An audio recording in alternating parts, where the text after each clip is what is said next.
ನಮಸ್ಕಾರ. Praise the lord Jesus. ಎಲ್ಲ ನನ್ನ ಪ್ರೀತಿಯ ದೇವಜನರೇ, ನನ್ನ ಪ್ರೀತಿಯ ಸಹೋದರಿ ಸಹೋದರ, ಹಿರಿಯರೇ, ದೇವರನ್ನು ಪ್ರೀತಿ ಮಾಡಿ ಪ್ರತಿನಿತ್ಯ ಆತನ ವಾಕ್ಯಗಳಿಗೆ ಕಿವಿಗೊಟ್ಟು ಕೇಳಿ, ದೇವರೇ ನನ್ನನ್ನು ಬಲಪಡಿಸು, ನನ್ನನ್ನು ಆಧರಿಸು, ನನಗೆ ನಿನ್ನ ವಿಶೇಷವಾದ ಬಲವನ್ನು ಕೊಡು ಎಂದು ಪ್ರಾರ್ಥಿಸಿ ಮುಂದಕ್ಕೆ ಸಾಗುತ್ತಿರುವಂಥ ನಿಮ್ಮೆಲ್ಲರಿಗೂ ಪರಾತ್ಪರನು ಪರಲೋಕದರ್ಶನಾಗಿರುವಂಥ ಯೇಸು ಕ್ರಿಸ್ತನ ಸಮಾಧಾನ, ಆಶೀರ್ವಾದ, ಆರೋಗ್ಯ ನಿಮಗುಂಟಾಗಲಿ. ನೀವು ಚೆನ್ನಾಗಿದ್ದೀರೆಂದು ನಾನು ನಂಬಿ ನಿಮಗೋಸ್ಕರ ಪ್ರಾರ್ಥನೆ ಮಾಡುತ್ತೇನೆ. ನಿಮ್ಮೆಲ್ಲರ ಪ್ರೀತಿ ಪ್ರಾರ್ಥನೆಗಾಗಿ ಹೃದಯಪೂರ್ವಕವಾದ ಧನ್ಯವಾದಗಳು. ದೇವಜನವೇ, ನಾವೆಲ್ಲರೂ ಈ ಲೋಕದಲ್ಲಿ ಇರುವವರು ಅಲ್ಲ. ಯಾಕೆಂದರೆ ನಾವು ಸಾಮಾಜಿಕ ಪ್ರಾಣಿಗಳು. ಅಂದರೆ ಒಂದು ಊರಿನಲ್ಲಿ ಒಂದು ಸ್ಥಳದಲ್ಲಿ ವಾಸ ಮಾಡುವಾಗ ಎರವಲು ಪಡೆದುಕೊಳ್ಳುವುದು ಅಂದರೆ ನಮ್ಮ ಹತ್ರ ಇಲ್ಲದೆ ಇದ್ದಾಗ ಅವರ ಹತ್ರದಿಂದ ತಗೊಂಡು ಬರೋದು ಮತ್ತು ಇದ್ದಾಗ ವಾಪಸ್ ಕೊಡೋದು. ಇದು ಹಳೆಯ ಕಾಲದಲ್ಲಿ ಏನೂ ಬಡ್ಡಿ ಇಲ್ಲದೆ, ಏನೂ ಆಶಿಸದೆ ಸ್ವಲ್ಪ ಕಾಲಕ್ಕೆ ಕೊಡ್ತಾ ಇದ್ದರು. ಆದರೆ ಈಗಿನ ಕಾಲದಲ್ಲಿ ಬಡ್ಡಿ ಇಲ್ಲದೆ, ಪ್ರಯೋಜನವಿಲ್ಲದೆ, ಏನಾದರೂ ಲಾಭ ಇಲ್ಲದೆ ಕೊಡೋದಿಲ್ಲ. ಆದರೆ ಇನ್ನೂ ಕೆಲವರಲ್ಲಿ ಮಾನವೀಯತೆ ಉಳಿದಿದೆ. ಕೆಲವರು ಪ್ರೀತಿಯಿಂದ ಕೆಲವನ್ನು ಕೊಡುತ್ತಾರೆ. ಆಲೋಚನೆ ಮಾಡಿ, ನೀವೇನಾದರೂ ಯಾರ ಹತ್ರ ಅದರಿಂದ ಸ್ವಲ್ಪ ಬಂಗಾರನೋ ಏನಾದರೂ ಫಂಕ್ಷನ್ಗೆ ಹಾಕ್ಕೊಂಡು ಹೋಗಿ ಬರ್ತೀನಿ, ಇಲ್ಲವೇ ಒಂದು ವಾಹನವನ್ನು ಇಲ್ಲ ಬೇರೆ ಯಾವುದನ್ನು ನೀವು ತೆಗೆದುಕೊಂಡಿರ್ತೀರಾ, ದಿಢೀರ್ನೆ ಅದು ಕಳೆದೋದ್ರೆ ನಿಮಗೆ ಹೇಗಿರುತ್ತೆ? ತುಂಬ ಭಯ, ಆತಂಕ, ತೊಂದರೆ ಉಂಟಾಗುತ್ತದಲ್ವ? ಇವತ್ತು ಹಾಗೆ ದೇವರ ವಾಕ್ಯವನ್ನು ಮುಟ್ಟಿಗೆ ಮಾತನಾಡಲಿಕ್ಕೆ ಹೋಗ್ತಾ ಇದೆ. ಎರವಲು ಪಡೆದುಕೊಳ್ಳುವಂಥ ನೀವು ಆಶೀರ್ವದಿಸಲ್ಪಡುವಂತೆ ಮಾಡುವುದು ಹೇಗೆ ಎಂಬುದನ್ನು ಇವತ್ತು ಕೇಳೋಣ ಬನ್ನಿ. ಈ ದಿನದ ಮುಖ್ಯವಾದಂಥ ದೇವರ ವಾಕ್ಯ 2 ಅರಸರುಗಳ ಗ್ರಂಥ 6ನೇ ಅಧ್ಯಾಯ ಅದರ 5ನೆಯ ವಾಕ್ಯ. ಒಬ್ಬನ ಕೊಡಲಿಯು ಕಾವು ತಪ್ಪಿ ನೀರೊಳಗೆ ಬಿದ್ದಿತು. ಅದರಿಂದ ಅವನು, ಅಯ್ಯೋ ಸ್ವಾಮಿ, ನಾನು ಅದನ್ನು ಎರವಾಗಿ ತಂದಿದ್ದೇನೆ ಎಂದು ಕೂಗಿದನು ಎಂದು ಹೇಳುತ್ತಿರುವುದನ್ನು ನಾವು ನೋಡುತ್ತಾ ಇದ್ದೇವೆ. ಇಲ್ಲಿ ಘಟನೆ ಏನು, ಹಿನ್ನೆಲೆ ಏನು ಎಂಬುದನ್ನು ಸ್ವಲ್ಪ ನಾವು ನೋಡಿದರೆ, ಈ 2 ಅರಸರುಗಳ ಗ್ರಂಥದ 6ನೇ ಅಧ್ಯಾಯ ಪ್ರಾರಂಭದ ವಾಕ್ಯದಲ್ಲಿ ಎಲೀಷನು ಅಲ್ಲಿರುವಂಥ ಅನೇಕರು ಏನಾಗಿದ್ದಾರೆ, ಒಂದು ವಾಸ ಮಾಡಲಿಕ್ಕೆ ಇನ್ನೂ ದೊಡ್ಡ ಸ್ಥಳ ಬೇಕು, ಆದುದರಿಂದ ನಾವು ಸ್ವಲ್ಪ ಕೊಡಲಿ ಎಲ್ಲ ತೆಗೆದುಕೊಂಡು ಹೋಗಿ ಮರಗಳನ್ನು ಕಡಿದು ತಂದು ದೊಡ್ಡ ಸ್ಥಳವನ್ನು ಮಾಡೋಣ ಎಂದು ಹೇಳುತ್ತಾರೆ. ಆಯಿತು ಎಂದು ಎಲೀಷನು ಅದಕ್ಕೆ ಸಮ್ಮತಿಸುತ್ತಾನೆ. ಸಮ್ಮತಿಸಿದ ಮೇಲೆ ಅವರೆಲ್ಲರೂ ಏನು ಮಾಡ್ತಾರೆ, ಹೋಗುತ್ತಾರೆ. ಇಲ್ಲಿ ಒಂದು ವಿಷಯವನ್ನು ನೀವು ನಾನು ಗಮನಿಸಬೇಕಾಗಿರುವಂಥದ್ದೇನೆಂದರೆ, ಈ ವ್ಯಕ್ತಿಯ ಕೊಡಲಿ ಅವನು ನೀರಿನ ಅಂದರೆ ಯೋರ್ದಾನ್ ನದಿಯ ಪಕ್ಕದಲ್ಲಿ ಅವನು ಕಡಿಯುತ್ತಿದ್ದಾಗ, ಆ ಕಡಿಯುತ್ತಿದ್ದಂಥ ಸಂದರ್ಭದಲ್ಲಿ ಅವನ ಕೊಡಲಿ ಏನಾಯಿತು, ನೀರಿಗೆ ಬಿದ್ದೋಯ್ತು. ಅದು ಆಳದ ಸ್ಥಳ, ಮೇಲಕ್ಕೆ ಬರಲಿಲ್ಲ. ಈಗ ಇವನು ಎಲೀಷಾ ಪ್ರವಾದಿಯ ಬಳಿಯಲ್ಲಿ ಬಂದು ಹೇಳುತ್ತಿದ್ದಾನೆ, ಅಯ್ಯೋ ಸ್ವಾಮಿ ಅಂತ ಇದ್ದಾನೆ. ಪ್ರಿಯ ದೇವಜನವೇ, ಹಣ ಇರುವಂಥವರಿಗೆ, ಐಶ್ವರ್ಯವಂತರಿಗೆ ಏನನ್ನಾದರೂ ಕಳೆದುಕೊಂಡ್ರೆ ಹೋಗಲಿ ಬಿಡು, ಇನ್ನೊಂದು ತಗೊಳ್ಳೋಣ, ಇನ್ನೊಂದು ಇಡೋಣ ಅಂತದೆ. ಯಾಕೆಂದರೆ ಅವರಿಗೆ ಆಗಿ ಮಿಕ್ಕಿರುತ್ತೆ. ಆದರೆ ಬಡವರಿಗೆ ಖಂಡಿತ ಪ್ರತಿ ರೂಪಾಯಿ, ಪ್ರತಿ ವಸ್ತುವು, ಪ್ರತಿ ಕಾರ್ಯವು ದೊಡ್ಡದಾಗಿ ಕಾಣಿಸುತ್ತದೆ. ಹೌದಲ್ವ? ಹೌದು.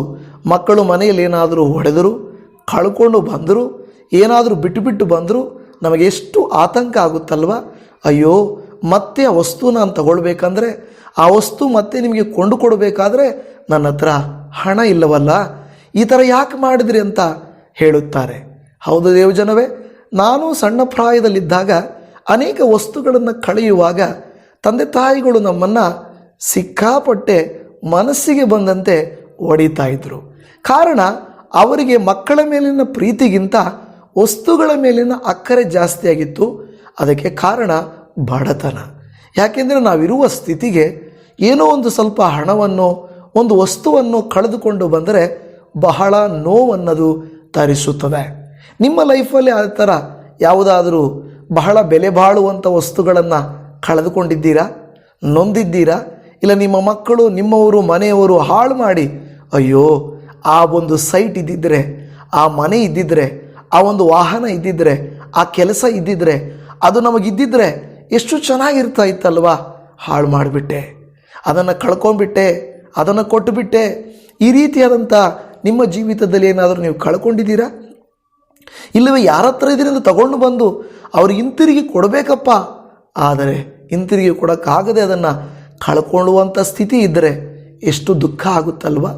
ಇಲ್ಲಿ ಸಹಾಯ ಮಾಡಲಿಕ್ಕೆ ಹೋಗಿ ಕಟ್ಟಿಗೆಯನ್ನು ಕಡಿಲಿಕ್ಕೆ ಮರವನ್ನು ಕಡಿಯುತ್ತಿದ್ದಾಗ ಆ ಕೊಡಲಿಯು ನೀರಿಗೆ ಬಿದ್ದಿತು. ಅದರಿಂದ ಅವನು ಬಹಳ ನೊಂದುಕೊಂಡನು.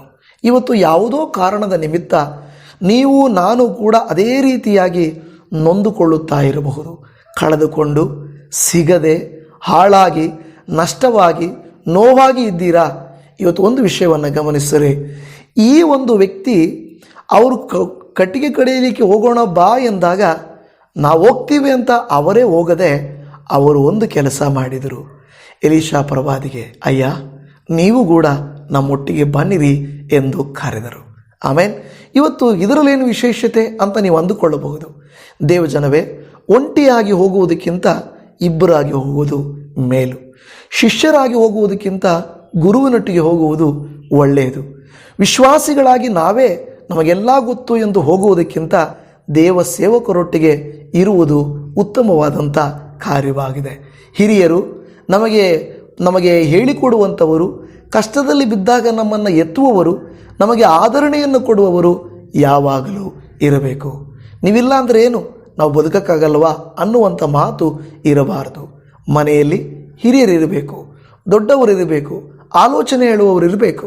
ಅವರಿದ್ದಾಗಲೇ ಜೀವನ ಬ್ಯಾಲೆನ್ಸ್ ಆಗುತ್ತೆ. ಇಲ್ಲದೆ ಹೋದರೆ ನಮ್ಮ ಇಷ್ಟಾನುಸಾರ ನಾವು ಹೋಗುತ್ತಾ ಇರುತ್ತೇವೆ. ಆ ರೀತಿಯಾಗಿ ನಾವು ಮಾಡಬಾರದು.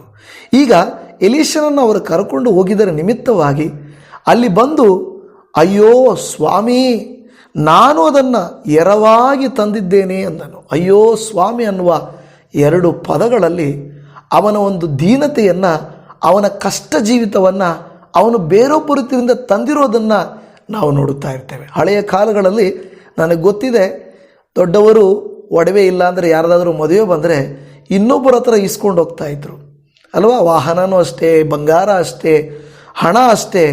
ಒಂದು ವೇಳೆ ಅವರ ಹತ್ರದಿಂದ ಎರವಾಗಿ ತೆಗೆದುಕೊಂಡದ್ದು, ಸಾಲವಾಗಿ ತೆಗೆದುಕೊಂಡದ್ದು ಕಳೆದು ಹೋದರೆ, ಕಷ್ಟಕ್ಕಂತ ತಂದಿದ್ದು, ಕೆಲಸಕ್ಕಂತ ತಂದಿದ್ದು ಕಳೆದು ಹೋದರೆ ಎಷ್ಟು ನೋವಾಗುತ್ತಲ್ವ. ಖಂಡಿತ ನಿಮ್ಮ ಜೀವಿತದಲ್ಲಿ ಒಂದಲ್ಲ ಒಂದು ಸಾರಿ ಈ ರೀತಿಯಾಗಿ ನೋವನ್ನು ನೀವು ಅನುಭವಿಸಿರುತ್ತೀರಿ. ನಾನು ಅನೇಕ ವಿಷಯಗಳನ್ನು ಅನುಭವಿಸಿದ್ದೇನೆ, ಅದನ್ನು ಹೇಳಲಿಕ್ಕಾಗೋದಿಲ್ಲ. ಆ ರೀತಿ ನಾವು ಕಳ್ಕೊಂಡು ನೊಂದುಕೊಳ್ಳುತ್ತೇವೆ.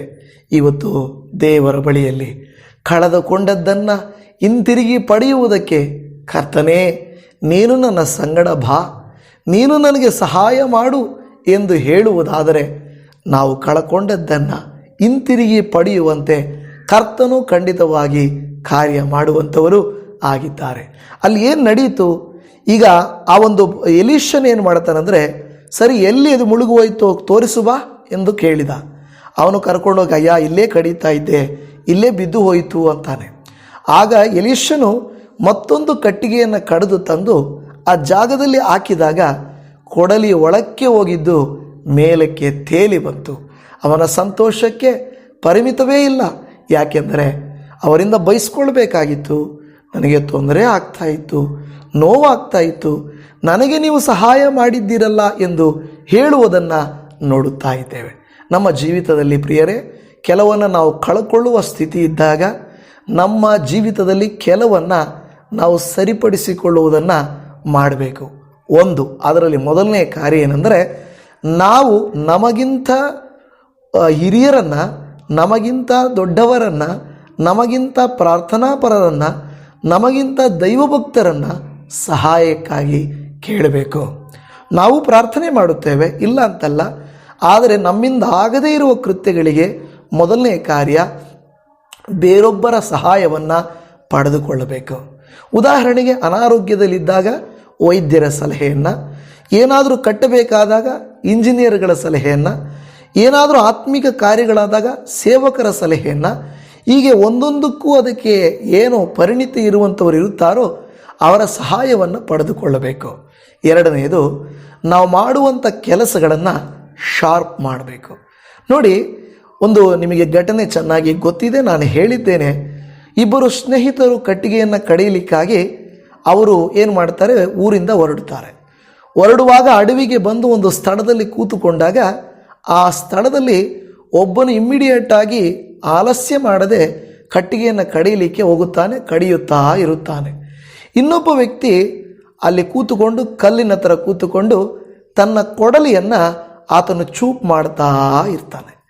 ಆಗ ಮರ ಕಡಿಯುವವನು ಹೇಳುತ್ತಾನೆ, ನೋಡಪ್ಪ, ಬಂದ ತಕ್ಷಣ ಕೆಲಸದಲ್ಲಿ ಇಳಿಬೇಕು, ನಾವು ಸಮಯನ ವ್ಯರ್ಥ ಮಾಡಬಾರ್ದು, ನೀನು ಸಮಯನ ವ್ಯರ್ಥ ಮಾಡ್ತಾ ಇದ್ದೀಯಾ, ನೋಡು ನಾನು ಕಟ್ಟಿಗೆಯನ್ನು ಕಡಿತಾ ಇದ್ದೀನಿ, ನೀನು ಯಾಕೆ ಸುಮ್ಮನೆ ಆಗಿದ್ದೀಯಾ ಅಂದನು. ಆದರೆ ಸಾಯಂಕಾಲ ಆಗುವಷ್ಟರಲ್ಲಿ ಇವನು ಸ್ವಲ್ಪ ಹೊತ್ತು ಚೆನ್ನಾಗಿ ಶಾರ್ಪ್ ಮಾಡಿ ಅವನು ಕೆಲವು ಕಟ್ಟಿಗೆಯನ್ನು ಒಡೆದಿಟ್ಟಿದ್ದ, ಇವನು ಲೇಟಾಗಿ ಸ್ಟಾರ್ಟ್ ಮಾಡ್ದ. ಆದರೆ ಆಶ್ಚರ್ಯ ಏನಾಯಿತು ಗೊತ್ತಾ, ಮೊದಲಿಂದ ಬೆಳಿಗ್ಗೆಯಿಂದ ಕಡಿದವನ ಸೌದೆಗಿಂತ ಮರಗಳಿಗಿಂತ ಮಧ್ಯದಲ್ಲಿ ಕಡಿದವನ ಮರಗಳು ಜಾಸ್ತಿ ಆಯಿತು. ಆಗ ಅವನು ಕೇಳಿದ, ನಿನಗಿಂತ ಮುಂಚೆಯಿಂದ ನಾನು ಕಡಿತಾ ಇದ್ದೀನಿ, ನಿನಗಿಂತ ಮುಂಚೆಯಿಂದ ನಾನು ಕಷ್ಟಪಡ್ತಾ ಇದ್ದೀನಿ, ನೀನು ಮಧ್ಯದಲ್ಲಿ ಬಂದು ಹಿಂಗೆ ಮಾಡಿದೆ ಅಂತ ಕೇಳಿದ. ಅವನು ಹೇಳಿದ, ನೋಡಪ್ಪ, ನಾವೆಷ್ಟು ಸಮಯ ದುಡಿದ್ವಿ, ಎಷ್ಟು ಕಷ್ಟಪಟ್ವಿ ಮುಖ್ಯ ಅಲ್ಲ, ಎಷ್ಟು ಬುದ್ಧಿವಂತಿಕೆಯಿಂದ ಮಾಡಿದ್ವಿ ಅನ್ನೋದು ಬಹಳ ಮುಖ್ಯ. ನಾನು ನನ್ನ ಕೊಡಲಿಯನ್ನು ಹದ ಮಾಡಿಕೊಂಡೆ, ಚೂಪು ಮಾಡಿದೆ ಅಂತ ಹೇಳಿದ. ನನ್ನ ಪ್ರಿಯ ದೇವಜನವೇ, ಇವತ್ತು ನೀವು ನಮ್ಮ ಜೀವಿತದಲ್ಲಿ ನಾವು ನಮ್ಮ ಜೀವಿತಗಳನ್ನು ಶಾರ್ಪ್ ಮಾಡಿಕೊಳ್ಳಬೇಕು. ಮೊದಲು ಆಲೋಚಿಸಬೇಕು, ದೈವ ಪ್ರಸನ್ನತೆಯನ್ನು ಕೇಳಿಕೊಂಡವರಾಗಿರಬೇಕು. ಕೊಡಲಿ ಅಂದರೆ ನಮ್ಮ ಆಯುಧಗಳು ಚೂಪಾಗಿರಬೇಕು. ನಮ್ಮ ಪ್ರಾರ್ಥನಾ ಜೀವಿತ, ನಮ್ಮ ವಾಕ್ಯದ ಧ್ಯಾನದ ಜೀವಿತ, ನಮ್ಮ ಕೆಲಸಗಳ ಜೀವಿತ. ಅನೇಕರು ನೋಡಿರಿ, ಭಾನುವಾರನೂ ದುಡಿತಾರೆ, ಆಲಯಕ್ಕೆ ಹೋಗೋದಿಲ್ಲ, ಪ್ರತಿನಿತ್ಯ ಬೆಳಿಗ್ಗೆ ಎದ್ದು ಪ್ರಾರ್ಥನೆ ಮಾಡೋದಿಲ್ಲ, ಓಡ್ತಾರೆ, ರಾತ್ರಿ ಬಂದು ಆಯಾಸಗೊಳ್ಳುತ್ತಾರೆ, ಪ್ರಾರ್ಥನೆ ಮಾಡೋದಿಲ್ಲ. ಆದರೆ ಪ್ರಾರ್ಥನೆ ಎಂಬುದು ಬಹಳ ಶಾರ್ಪ್ ಮಾಡುವ ಹಾಗೆ, ದಿನದ ಕೆಲಸಗಳಲ್ಲಿ ಶಾರ್ಪ್ ಮಾಡಿ ನೀವು ನಾನು ಮುಂದಕ್ಕೆ ಹೋದರೆ ತೆಗೆದುಕೊಳ್ಳುವ ಸಮಯಕ್ಕಿಂತಲೂ, ಕಷ್ಟಪಡುವ ಕಷ್ಟಕ್ಕಿಂತಲೂ, ಆಗುವ ಆಯಾಸಕ್ಕಿಂತಲೂ ನಾವು ಕಡಿಮೆ ಆಗುತ್ತೇವೆ. ನಮ್ಮ ಪ್ರಯತ್ನ ಫಲಿಸುವಂಥದ್ದು ಆಗಿರುತ್ತದೆ. ಈ ದಿನ ನೀವು ನಾನು ನಮ್ಮ ಆಯುಧಗಳನ್ನು, ಅಂದರೆ ಪ್ರಾರ್ಥನಾ ಜೀವಿತ, ವಾಕ್ಯ ಧ್ಯಾನದ ಜೀವಿತ, ಆಲೋಚನೆಯ ಶಕ್ತಿಯ ಜೀವಿತ, ಇವೆಲ್ಲವುಗಳನ್ನು ಶಾರ್ಪ್ ಮಾಡಿಕೊಳ್ಳಬೇಕು. ದೇವರ ಸಮ್ಮುಖದಲ್ಲಿ ನಮ್ಮ ಮಕ್ಕಳನ್ನಿಡಬೇಕು, ಮನೆಯವರನ್ನಿಡಬೇಕು. ಅವು ದೇವರೇ, ನೀನೇ ಇವರಿಗೆ ಜ್ಞಾನ ಕೊಡು, ಇವರಿಗೆ ತಿಳುವಳಿಕೆಯನ್ನು ಕೊಡು, ಇವರ ಜೀವಿತದಲ್ಲಿ ವ್ಯತ್ಯಾಸಗಳನ್ನು ಕೊಡು. ನೀವು ಹೀಗೆ ಅವರನ್ನು ಒಪ್ಪಿಸಿಕೊಟ್ಟು ಶಾರ್ಪ್ ಮಾಡಿದರೆ ದೇವರು ಕಾರ್ಯ ಮಾಡ್ತಾರೆ. ಇದಕ್ಕೆ ಜ್ಞಾನೋಕ್ತಿಗಳ ಗ್ರಂಥದಲ್ಲಿ ಒಂದು ಮಾತು, ಪ್ರಸಂಗಿ ಗ್ರಂಥದಲ್ಲಿ 10ನೇ ಅಧ್ಯಾಯದ 10ನೇ ವಾಕ್ಯವನ್ನು ನೀವು ಗಮನಿಸಿದರೆ, ಮೊಂಡು ಕೊಡಲಿಯ ಬಾಯಿ ಮೊನೆ ಮಾಡದಿದ್ದರೆ ಹೆಚ್ಚು ಬಲವನ್ನು ಪ್ರಯೋಗಿಸಬೇಕಲ್ಲವೇ, ಕಾರ್ಯಸಿದ್ಧಿಗೆ ಜ್ಞಾನವೇ ಸಾಧನ ಎಂದು ನಾವು ನೋಡುತ್ತಾ ಇದ್ದೇವೆ.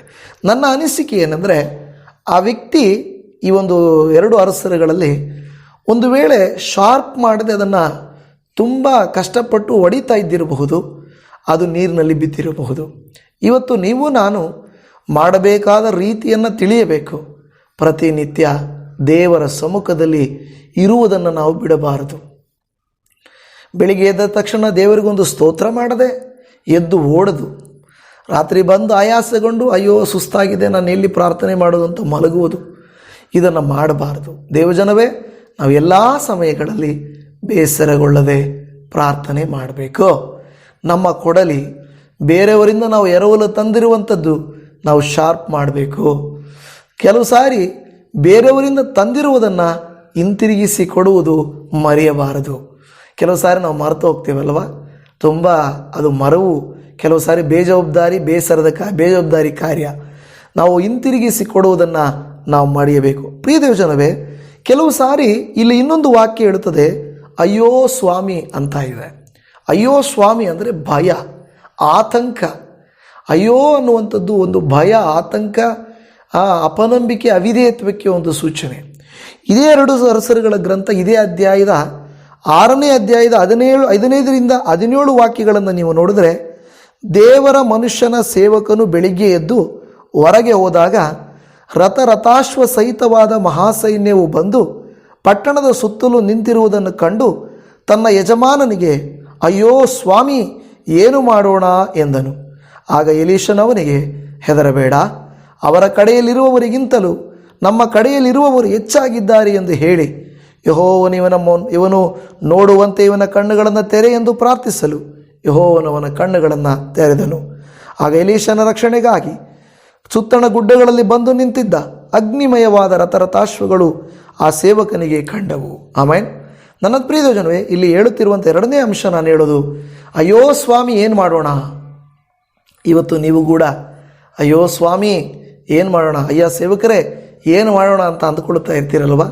ಖಂಡಿತವಾಗಿ ನಿಮಗೆ ಭಯ, ಆತಂಕ, ಸಾಲ ಇದೆ, ರೋಗ ಇದೆ, ಸಮಸ್ಯೆಗಳಿದ್ದಾವೆ, ಮಕ್ಕಳ ಜೀವಿತ ಸೆಟ್ಲಾಗಿಲ್ಲ, ಮನೆಯವರು ಬದಲಾಗಿಲ್ಲ. ಅಯ್ಯೋ ಸ್ವಾಮಿ ಏನು ಮಾಡೋಣ, ಅಯ್ಯೋ ಸ್ವಾಮಿ ಏನು ಮಾಡೋಣ, ಅಯ್ಯೋ ಸ್ವಾಮಿ ಏನು ಮಾಡೋದು ಅಂದಾಗ ಎಲೀಷನ ಅವನಿಗೆ ಕೊಡಲಿಯನ್ನು ತೆಗೆದನು. ಇದೇ ಅಧ್ಯಾಯದಲ್ಲಿ ಎಲೀಷನ ಸೇವಕನು ಅಯ್ಯೋ ಸ್ವಾಮಿ ಏನು ಮಾಡೋಣ ಅಂದಾಗ ಅವನ ಕಣ್ಣುಗಳನ್ನು ಮುಟ್ಟಿ, ಅಪ್ಪ ಅವನ ಕಣ್ಣುಗಳನ್ನು ತೆರೆ ಎಂದು ಪ್ರಾರ್ಥಿಸಿದನು. ಇವತ್ತು ಇಲ್ಲಿ ಎಷ್ಟು ವಿಷಯಗಳಿದ್ದಾವಲ್ವ. ಇವತ್ತು ದೇವರು ಹೇಳ್ತಾ ಇದ್ದಾನೆ, ಎಲೀಷನು ಅವನಿಗೆ ಹೇಳ್ತಾನೆ, ಯೆಹೋವನು ಹೇಳ್ತಾರೆ ಅಯ್ಯೋ ಸ್ವಾಮಿ ಏನು ಮಾಡೋಣ ಅಂದಾಗ ಅವನಿಗೆ ಹೆದರಬೇಡ, ನಮ್ಮ ಕಡೆಯಲ್ಲಿರುವವರು ಅವರ ಕಡೆಯಲ್ಲಿರುವವರಿಗಿಂತ ಅಧಿಕವಾಗಿದ್ದಾರೆ ಎಂದು ಹೇಳ್ತಾರೆ. ಇವತ್ತು ನನ್ನ ಪ್ರಿಯ ದೇವಜನವೇ, ನನ್ನ ಜೀವಿತವು ಅಯ್ಯೋ ಸ್ವಾಮಿ ಏನು ಮಾಡೋಣ, ಅವರ ಹತ್ರದಿಂದ ತಗೊಂಡು ಬಂದಿದ್ದೆ, ಸಾಲ ಮಾಡಿದ್ದೀನಿ, ಅವ್ರಿಗಿಂತಿರುಗಿ ಕೊಡಬೇಕು, ಏನು ಮಾಡೋಣ ಅಂತ ಆಲೋಚನೆ ಮಾಡಿ ಭಯಪಡ್ತಾ ಇದ್ದೀರಾ? ದೇವರಿದ್ದಾನೆ.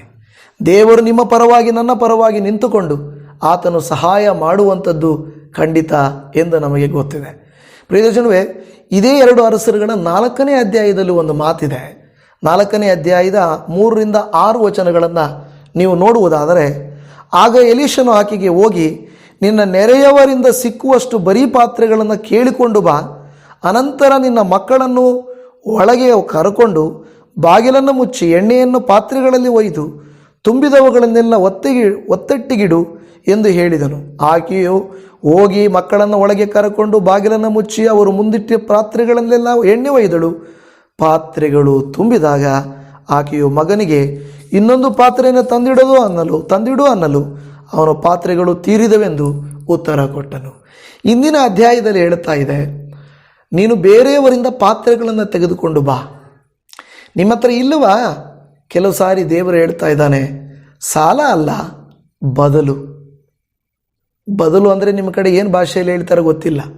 ಎರವಲು ಪಡ್ಕೊಳ್ಳೋದು ಅಂತ ಬೈಬಲಲ್ಲಿ ಹೇಳ್ತದೆ, ಬದಲು ತೆಗೆದುಕೊಂಡು ಬರೋದು ಅಂತ ನಮ್ಮ ಕಡೆ ಹೇಳ್ತೇವೆ. ಅಂದರೆ ಕೊಡ್ತೀನಿ, ಕೊಡಿ, ಸ್ವಲ್ಪ ನಾಳೆ ಕೊಟ್ಬಿಡ್ತೀನಿ, 1-2 ದಿನ ಕೊಟ್ಬಿಡ್ತೀನಿ. ನೋಡಿ, ಎಲ್ಲ ವಸ್ತುಗಳು ಎಲ್ಲರೂ ತಂದಿಟ್ಕೊಳ್ಳೋಕ್ಕಾಗಲ್ಲ. ನಮ್ಮ ಮನೆಯಲ್ಲಿ ಏಣಿ ಇರೋದಿಲ್ಲ. ಏಣಿ ಅಂದರೆ ಗೊತ್ತಲ್ಲ, ಲ್ಯಾಡರ್. ನಾವು ಇಲ್ಲ ನಾನು ಯಾರ ಹತ್ರನೂ ಕೇಳಲ್ಲ, ಒಂದೇ ಒಂದು ಸಾರಿ ಯೂಸ್ ಆಗುತ್ತೆ ಅದು. ನಾವೇನು ಮಾಡಿಬಿಡ್ತೀವಿ, ಅವ್ರ ಹತ್ರ ಏನು ಕೇಳೋದು, ನಾನೇ ತೊಗೊಂಬಂದುಬಿಡ್ತೀನಿ ಅಂತ ಎಲ್ಲ ಆ ರೀತಿ ತೊಗೊಂಬಂದರೆ ಎಷ್ಟು ಕಷ್ಟ ಅಲ್ವಾ.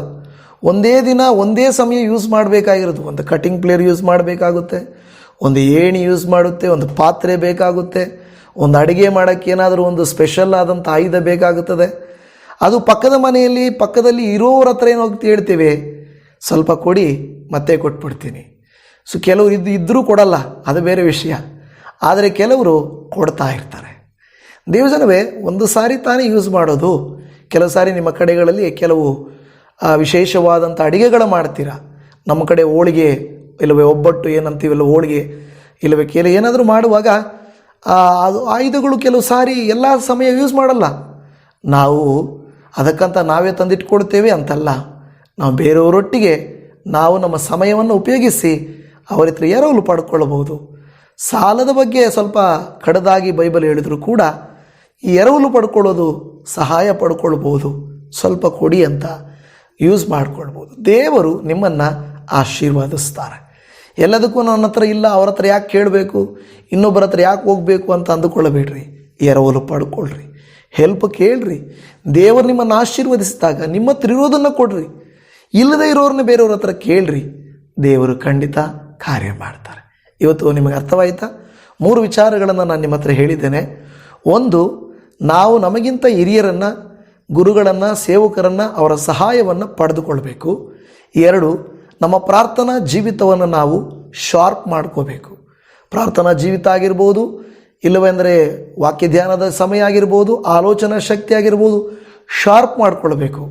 3ನೇದಾಗಿ ನಾನು ನೋಡ್ತಿದ್ದೆ, ಬೇರೆಯವರಿಂದ ಎರವಲು ಪಡ್ಕೊಳ್ಬೇಕು. ಸಹಾಯ ತೆಗೆದುಕೊಳ್ಳೋಣ. ಯಾಕೆಂದರೆ ನಮ್ಮ ಬಡತನ, ನಮ್ಮ ಕಷ್ಟ, ನಮ್ಮ ಜೀವಿತ ಈ ರೀತಿಯಾಗಿರುವಾಗ ನಾವು ಬೇರೊಬ್ಬರಿಂದ ಸಹಾಯ ಪಡ್ಕೊಂಡು ನಾವು ಬಲಿಷ್ಠರಾಗಿ ಆಶೀರ್ವದಿಸಲ್ಪಡುವರಾಗುವುದಕ್ಕೆ ಸಾಧ್ಯವಾಗ್ತದೆ. ದೇವರು ತಾನೇ ನಿಮ್ಮ ಕಣ್ಣುಗಳನ್ನು ತೆರೆಯಲಿ, ಹೆದರಬೇಡ್ರಿ ಎಂದು ಹೇಳುವಂಥ ಮಾತು. ಎರವಲು ಪಡ್ಕೊಳ್ರಿ, ಸಹಾಯವನ್ನು ಪಡ್ಕೊಳ್ರಿ. ವೈದ್ಯರ ಸಲಹೆ, ಇಂಜಿನಿಯರ್ಗಳ ಸಲಹೆ, ಸೇವಕರ ಸಲಹೆ, ಬೇರೆಯವರ ವಸ್ತುಗಳನ್ನು ಈಗ ನಾವು ಸಹಾಯ ಪಡೆದುಕೊಂಡು ನಾವೇನು ಮಾಡಬೇಕು? ಬಲಗೊಳ್ಳಬೇಕು. ದೇವರು ತಾನೇ ನಿಮ್ಮೊಟ್ಟಿಗಿರಲಿ, ನಿಮ್ಮನ್ನು ಆಶೀರ್ವದಿಸಲಿ. ಪ್ರಾರ್ಥನೆ ಮಾಡಿಕೊಳ್ಳೋಣ. ಪರಮ ತಂದೆಯೇ, ಈ ದಿನ ನಮಗೆ ಕಲಿಸಿಕೊಟ್ಟ ಈ 3 ವಿಷಯಗಳು ಕೂಡ ಬಹಳ ಪ್ರಾಮುಖ್ಯವಾಗಿರುವಂಥವುಗಳು. ಅದರಲ್ಲಿ ಪ್ರತ್ಯೇಕವಾಗಿ ನಮ್ಮ ಪ್ರಾರ್ಥನಾ ಜೀವಿತ ಶಾರ್ಪ್ ಮಾಡಿಕೊಳ್ಳುವುದು ಬಹಳ ಮುಖ್ಯ. ದೇವರೇ, ಬೇರೊಬ್ಬರಿಂದ ಎರವಲು ಪಡ್ಕೊಳ್ಳೋದು ಬಹಳ ಮುಖ್ಯ. ದೇವ ಸಹಾಯಕರನ್ನ, ದೇವಭಕ್ತರ ಉಪಕಾರವನ್ನು ಪಡೆದುಕೊಳ್ಳುವುದು ಬಹಳ ಪ್ರಯೋಜನಕರ. ಯೇಸುವಿನ ನಾಮದಲ್ಲಿ ನಮ್ಮಲ್ಲಿ ಅನೇಕರು ಎರವಲು ತೆಗೆದುಕೊಂಡ ವಸ್ತುಗಳು ಕಳ್ಕೊಳ್ಳುವ ರೀತಿಯಲ್ಲಿ ಇರುತ್ತದೆ. ಆದರೆ ನೀವು ನಮಗೆ ಸಹಾಯ ಮಾಡುತ್ತೀರಿ.